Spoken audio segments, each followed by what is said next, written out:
Powerful कम हो जाता है। फिर आपके हुक में ये चीज़ काम आती है, ये चीज़ जो लग रही है तो उसको जो है ना ये चीज़ खींचती है, ये अब लगाओ हुक पे पावर, तो देखो मैं ये चीज़ लूँगा, ठीक है ना, देख रहे हो ना मेरे फिंगर, तो मैं ड्रैगिंग जो मेरी ये ना ड्रैगिंग होनी चाहिए, एल्बो की ड्रैगिंग, जैसे प्रेशर डालो ये चीज़ ये एक तो ये हो जाता है, तो सर पावर लगाओ, बिल्कुल मार सकते हो जितना घुमाओगे, लेकिन मैंने बोला ना कि एक्सटेंड तक आपका फिंगर काम करता है, लेकिन ज़्यादा घुमा लोगे तो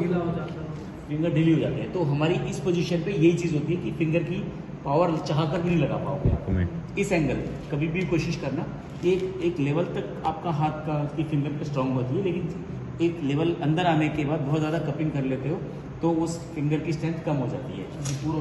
पूरा हो जाता है, तो फिंगर रखी बराबर ही है वो। फिर आपकी वो इससे जो बाकी चीज़ें भी चलती है, जैसे ये लिए इन्होंने, अब इसमें मेरे पास 2-3 पॉइंट है। पहला मैं आपको ये बोल रहा हूँ कि ड्रैग करते हुए उसको खींच के ले जाओ, आपकी कितनी ड्रैगिंग पावर कितनी है और कितनी स्ट्रेंथ है आपकी। दूसरी, आप पावर लगाओ, अब आप यहाँ से इसको उठाओगे, ये चीज़, ठीक है ना, ये चीज़ जो मैंने बताई थी आपको, ये चीज़, ठीक है, पावर लगाओ उस पर, तो ये चीज़ ये देखो, तो ये ले जा सकते हो उसको, तो ये आप उसको टॉप में ऊपर की तरफ उठाओगे, ऐसे हाथ को अपने कहने का मतलब अपने हाथ को इस तरह से उठाओगे ऊपर की तरफ, तो लेकिन ये उठाओगे इस तरह से, ऐसे तो हाथ उठाओगे तो फाउल हो जाएगा, तो आपको ये उठाना है यहाँ से,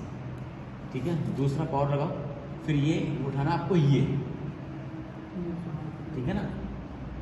एक इसमें तो हम दोनों ही ऑलरेडी हुक में फंस रहे हैं, फिर ये हाँ हुक में फंस रहे हैं ना, तो हुक में फंसने के बाद जो है ना उसके आपको ये हाथ को आगे ले लेकर जाना है और उसकी फिंगर को नीचे ड्रैग करवानी है ऐसे। अच्छा, और उसको फिर यहाँ से फिर यहाँ से तो फिर आपके पास कहाँ मारेगा वो। जब गेम फंस गया कुछ नहीं हो पा रहा, गेम फंस गया तो आपको वेट करना है, जैसे गेम हमारी हुक पे फंस गई है, 3 ऑप्शन यहाँ फंस गई, 3 वाला और भी ऑप्शन है, और भी बहुत ऑप्शन है, ये वाला बताने और भी बहुत लेना है हाँ, सर इसकी फिंगर्स को कैसे नीचे करवाएंगे हम? ये अंदर की तरफ हाँ, खुलेगा। ये आपका पावर, इसको क्लोज करो और हुक में ध्यान रखना है कि इसका और इसका डिस्टेंस हमेशा क्लोज रहना है। अगर जहाँ आपने इसका गैप खोला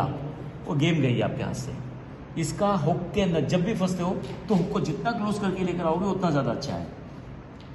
ठीक है ना। सर इसकी फिंगर्स को कैसे नीचे करवाएंगे राइजिंग करवाने के लिए? वैसे कराने के लिए जब देखो ये चीज़ है, देखो आप ये ग्रिप देखो, एल्बो मेरी देखना और इनका देखना, पावर लगाओ, अब ये देखो पावर लगाना ना, ये देखो अच्छा फिसल जाएंगी उंगलियां, ये अपने मेरा हाथ ऊपर आ गया ना, मिनी इनका चल गया, ये अपना इनका गैप खुला, मेरा हाथ क्लोज हो गया, जैसे ये हाथ ये सिया। अब मैं क्या करूँगा कि यहाँ से देखो मेरी पोजीशन देखो, मेरा शोल्डर मैं थोड़ा सा क्लोज आऊँगा और फिर ऊपर से आऊँगा ऐसे, ठीक है ना, ये चीज़ आ गई। अब कोई सर ये चीज मार रहा हमें, हम क्या करें उस टाइम पे? क्या कब की बस कब पूरी पावर होनी चाहिए, ये ये खींचने की पावर होनी चाहिए, तो फिंगर स्ट्रेंथ आपकी होनी चाहिए। अब इसके अलावा ये 3 पॉइंट बताए मैंने, फिर इसके बाद आप पॉइंट लगाओ, फिर इसके बाद ये आता है कि लगाओ कि अब यहाँ जा रहा है तो इसके बाद ये रखना आपने, फिर इसको यहाँ से खोलना आपको, यस 6 पॉइंट हो गया।